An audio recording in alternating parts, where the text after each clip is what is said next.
Sarap maglakad-lakad dito sa kalsada mga kaibigan pagka ganitong umaga. Ayan.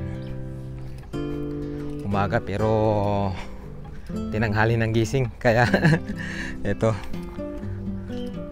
Anong oras na? Alas 9 pasado na. Okay lang kasi medyo makulimlim naman yung panahon ngayon. Hindi masyadong maaraw kaya kahit medyo tanghali na. At summer pa. Sarap pa rin maglakad.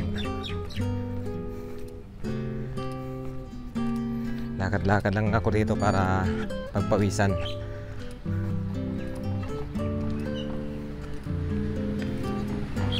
Pero ayan na ang araw, sumikat na. Maingay na yung ating mga kaibigang ibon.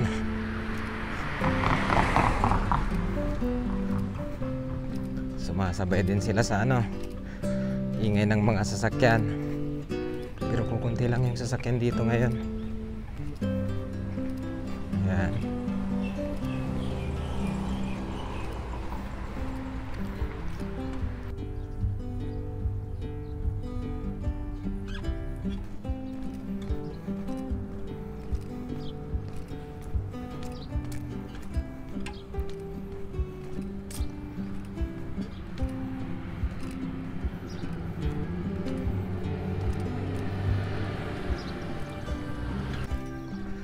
Magaganda sana yung mga bahay dito sa lugar.